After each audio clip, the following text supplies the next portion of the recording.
Okay, folks, Christmas in July is, I think it's the 25th of July.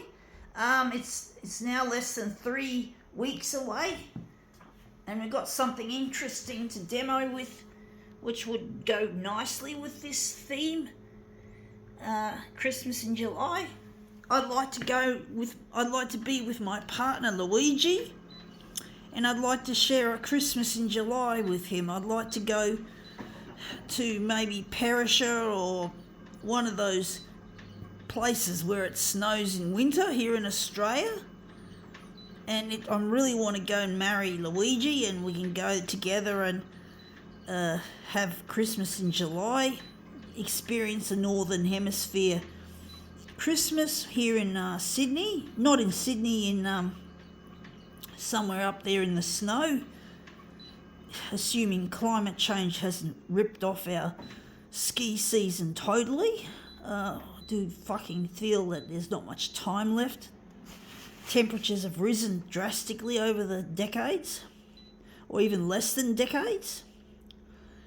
So yeah, I'm really gonna miss out on the fucking snow by the looks of things. Enough of that. Let's see what we've got here. We have here some, they don't ring, folks. They don't have a ringer inside. They're just the fucking decorations, Christmas decorations.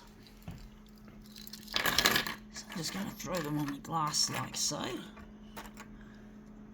But yeah, they're Chrissy decos. But basically, yeah, the Christmas in July, I'm looking forward to being with my partner Luigi, if I can get on the 6 o'clock news and get my artwork also recognised. And then we can go to the snow together and we can enjoy a Christmas in July, just like the Northern Hemisphere people enjoy Christmas when it snows. And that's come up looking really quite a treat.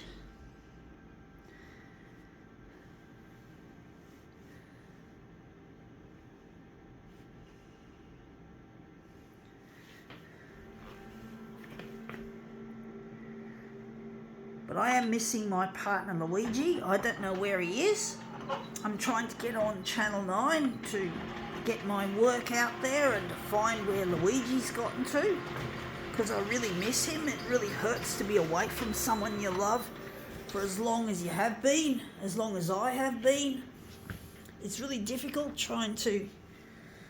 I don't like this, folks. I don't like this top bit running across there and cutting it off there. I do think. I do think we're going to make it better than that, folks. But yeah, I really miss my partner Luigi, who I haven't had the opportunity to get in touch with him.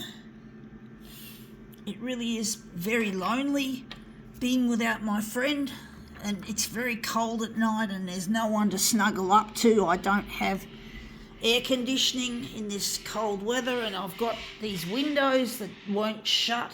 I can't move them, they're stuck. There's absolutely horrible sash windows with the cords. Those cords, where can I show you one? One of those, and they're covered in paint, and they're just like, one of them's broken on this window, and the fly screen's missing, you know. But it's better than nothing. At least I'm not on the street, folks. If it wasn't for this social housing, I'd be on the fucking street. I can't have that. I've got to be grateful, folks. Grateful with what I've got. I know I'm not with my partner. I know I'm not living it up. I'm not living in the lap of luxury, you know, as an artist. But at least I'm not on the fucking street, because when I go travelling to photocopiers in public places, I'm always acutely aware of how much homelessness there is on the fucking street, folks. In the city, in the suburbs, everywhere. It's everywhere. All these poor people sleeping rough, and begging for money, begging for whatever change they can get. And I do feel some kind of gratefulness that I'm not in their shoes. I've been homeless on one occasion, and it's terrible. Trying to sleep rough as a woman is really scary. And it's not the way to live. You can't live like that. It's a killer. It's an absolute killer. And yes, you can die on the street. And I could have died on the street. You know, you just don't know how dangerous it is. I was sleeping in the Bondi Pavilion with two other girls. I think it was two other girls who were really nice and showed me the ropes of what it's like to be homeless, or should I say rough sleeping. And it was good to have company for safety reasons, because when I was there sleeping in the Bondi Pavilion that night, I had a man who was sexually harassing me. He was propositioning me for sex. He could have raped me for all I knew, folks. He could have fucking raped me.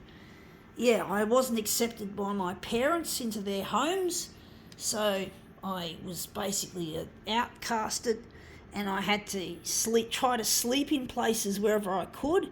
And I must admit, having a pair of seasoned rough sleepers with me was indeed a blessing of some descript, because at least I got some sleep. Because when you try to sleep in public places like in a restaurant, I did have some money saved up, which helped me get through that period. But basically, yeah, it was hard, folks, not being able to get enough sleep and trying to stay awake at night, or whenever you're trying to sleep on public transport, whenever you could just get enough Z's in. And sleeping rough with some people indeed gave me a little bit of extra sleep credit, which is amazing, because, hey, if I was on my own, I probably would have been raped. So, you know, folks, you got to fucking care for the less fortunate, folks. You got to consider that it could be you that loses your fucking job and loses your fucking house. You might have a mortgage. Yeah, we had mirror image. Yeah, we might have a mortgage over your head, and your mortgage, Australia is the second most, Sydney, Australia is the second most expensive city in the world to live. Hong Kong is number one. So it's really hard, and I'm very grateful I didn't have to move away from Sydney to get a place. So I'm very grateful to the social housing that I've got. Even though it's not flash, it's better than fucking lying on a street trying fucking hard not to get raped or assaulted. Unfortunately, those things never happened, folks, but they could have. They could have, folks. They really could have. It's scary shit when you're a female, especially when you're a female. But anyway, enough of that. That's come up looking really quite a treat. I think we can call it quits, or maybe we'll do a switcheroo. I'm trying to decide. I think we'll call it quits. Yeah.